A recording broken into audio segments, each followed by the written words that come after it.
राजसमंद के नाथद्वारा में आज Shrinath ji college of agriculture का लोकार्पण किया गया। लोकार्पण के दौरान विधानसभा अध्यक्ष डॉक्टर सीपी जोशी, कृषि मंत्री लालचंद कटारिया सहित एग्रीकल्चर यूनिवर्सिटी के कुलपति व कॉलेज स्टाफ मौजूद रहा। लोकार्पण समारोह को संबोधित करते हुए डॉक्टर जोशी ने कहा कि समय के साथ कृषि में तकनीक के साथ नवाचार करना आवश्यक है। डिग्री के साथ शॉर्ट कोर्सेज, सर्टिफिकेट और डिप्लोमा भी आज की आवश्यकता है। कार्यक्रम के बाद महिलाओं को मूंगफली के बीज के किट वितरण किए गए। जो 20 किलो की मात्रा में आपके 0.2 हेक्टेयर के लिए आप इसकी बुआई कर सकते हैं और इससे कार्यक्रम को संबोधित करते हुए विधानसभा अध्यक्ष डॉक्टर सीपी जोशी एवं कृषि मंत्री लालचंद कटारिया ने क्या कुछ कहा, देखिए राजसमंद अपडेट पर। मैंने अपनी ज़िंदगी में बहुत प्रेगमेटिक पॉलिटिशियन जो आज एग्रीकल्चर मिनिस्टर है उनको देखा है। मेरा लालचंद जी संबंध बहुत लंबा संबंध है। ये आपको कम लोगों को मालूम है कि आज भी मंत्री जी 5 बजे उठकर अपने फार्म हाउस पे जाकर फार्मिंग का काम करते हैं 5 बजे पहले वापस अपने आने के बाद। मैं इनके खुद के फार्म में गया, उन्होंने फार्म में इतने नवाचार किए हैं।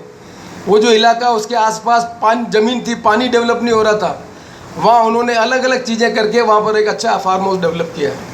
मैंने इनको देखा है कि इन्होंने बड़े अच्छे ढंग से कॉलेज चला रखा है। बहुत कम आदमी को मालूम है कि ये जो हायर एजुकेशन में काम कर रखा है, 4000 बच्चियाँ इनके कॉलेज में पढ़ती है अलग अलग फैकल्टी के हिसाब से। तो मैंने कहा कि जो इनका अनुभव है, ये इनका शौक़ है, जाते हैं, अनुभव करते हैं, ये करते हैं। इनका जो रोबस्ट कॉमन सेंस है एग्रीकल्चर के बारे में, एनिमल हस्बेंड्री के बारे में, और जो ये बराबर जितने भी साइंटिफिक आदमी हैं बिल्कुल सामने चर्चा करते रहते हैं। तो मैंने कहा कि भाई लालचंद जी को उस महाविद्यालय में ज़रूर ले जाना चाहिए जिस नए महाविद्यालय की हम यहाँ कल्पना कर रहे हैं। इस महाविद्यालय के करिकुलम में क्वालिटेटिव डिफरेंस आना चाहिए, जिससे यहाँ से ग्रेजुएट निकलने वाला आदमी डिग्री तो ले ही, बट एक्सटेंशन सर्विस के माध्यम से लोगों को समाज में परिवर्तन करके 2 पैसे ज़्यादा कमाने के लिए रोल मॉडल बन सकें। तब मैं समझता हूँ कि हमारे यहाँ एग्रीकल्चर कॉलेज खोलने का कोई लाभ मिलेगा। इसलिए मैं आशा करता हूँ कि जो हमारे नए ट्रस्टी हैं वो इन बात को समझेंगे कि करिकुलम में जो प्री रिक्विजिट वो होना चाहिए, पर along with this extension service को रेंडर करने के लिए जो उनकी एजुकेशन है, उसमें जो एक गैप है between the reality and the curriculum, उसको ब्रिज करके हम कैसे यहाँ पर इफेक्टिव ढंग से एजुकेशन को इम्पार्ट करें, जिससे यहाँ इलाके में लोगों के जीवन में परिवर्तन हो सका। तब तो यहाँ पर एग्रीकल्चर खोलना और सब यूनिवर्सिटी को महाविद्यालय खोलना, उसका लाभ मिलेगा। ये जो हाईवे हम इधर से उधर जाते हैं और जिस प्रकार के बने हुए हैं, पूरे राजस्थान में कहीं लगता है आपको कि कहीं कोई रोड टूटी हुई है या कोई हाईवे ऐसा है जिसमें ये लगे कि यार ये कौन सा हाईवे बना दिया। दूसरे राज्यों के जितने भी लोग हमारे यहाँ आते हैं या जितने भी मंत्रीगण आते हैं, वो सारे इस बात की तारीफ करते हैं कि राजस्थान जैसी सड़कें और राजस्थान जैसे हाईवे कहीं नहीं है। मैं आपके यहाँ नाथद्वारा में आता रहता हूँ, लगातार प्रयास रहता है कि वो स्कूल की पुरानी बिल्डिंग हो गई, उसको नहीं बनाने का काम चालू करो, फला जगह ये काम चालू करो, यहाँ स्टेडियम बनाने का काम चालू करो, यहाँ बच्चों के खेलने का ये चीज़ बनाओ। तो इनके लगातार मन में इस बात की कल्पना रहती है कि जब तक लोगों की आवश्यकता की पूर्ति समय रहते हुए खुद के क्षेत्र में नहीं होगी तो निश्चित तौर पर पलायन होगा। आज हमारी नौजवान पीढ़ी बाहर क्यों पढ़ने जाए? कोई भी आदमी और कोई भी माँ बाप अपने बच्चे को बाहर जब भेजता है, जब मजबूरी होती है, यदि उसको वहीं सुविधाएँ मिले, वहीं सब कुछ मिले, तो निश्चित तौर पे हम जानते हैं कि हम ग्रामीण परिवेश के लोग हैं। कोई भी माँ बाप चाहता है कि भाई पास के स्कूल में या महाविद्यालय खुल गए, यहाँ एडमिशन ले लें, पढ़ाई करो, क्योंकि वो चाहता है उसे 2 पैसे बचते हैं, बच्चा भी अपने सामने रहता है, बालिका भी अपने सामने रहती है। ये हमारी एक संस्कृति का हिस्सा है। तो मैं ज़्यादा समय नहीं लेता हुआ वीसी साहब का स्वागत करना चाहूँगा और हमारे विधानसभा अध्यक्ष जो हम सबके नेता हैं, और समय समय पर हमारे को जो भी जानकारी और देश दुनिया में क्या हो रहा है, किस तरह क्या करना चाहिए, ये तो शिक्षाविद है, खुद ही कहते हैं कि मैं खेती बाड़ी के बारे में जानता नहीं, सब कुछ यही जानते हैं, और जितनी जानकारी इनको है वो हम लोगों को भी नहीं है। बस ये बात है कि इन्होंने फावड़ा चला के नहीं की होगी, पर इनको ये पता है कि ये खेत कितने बाय कितने का है और इसकी नाप क्या है, इसमें पानी कब लगेगा, फसल कौन से टाइम में कौन सी लगेगी, ये सारी जानकारी पूरी रखते हैं। तो मैं ज़्यादा समय नहीं लेता हुआ पुनः सीपी जोशी जी का भी धन्यवाद दूंगा।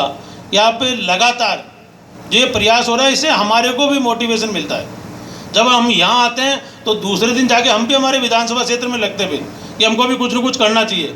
और मेरे ख्याल से ऐसे कोई 150 विधायक तो हैं जो यहाँ आके जाकर अपने अपने विधानसभा में फिर लगातार काम करते हैं। और मैं तो कह सकता हूँ कि उससे यहाँ लगातार आने का ये फ़ायदा और रहता है कि हम जाके अपने क्षेत्र में यही काम करते हैं तो निश्चित तौर पे वहाँ की जनता को भी लाभ मिलता है और इससे प्रदेश को आगे बढ़ने का काम मिलता था कि मोटिवेशन है। एक बार पुनः आप सभी का बहुत बहुत धन्यवाद। जय हिंद, राम राम साहब। हाँ, एक बात मैं भूल गया।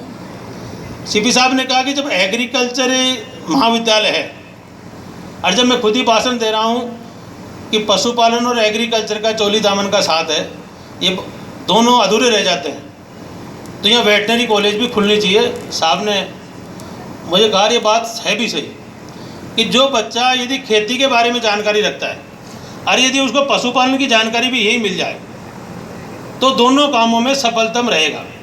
यदि हो सकता है उसको अपने गांव जाके खेती बाड़ी खेती किसानी करनी पड़े तो उसको पशुधन की भी जानकारी होगी, पशुधन का क्या लाभ है और खेती के साथ में पशुधन का क्या उपयोग है, ये दोनों काम उसको पूरी जानकारी में रहेंगे।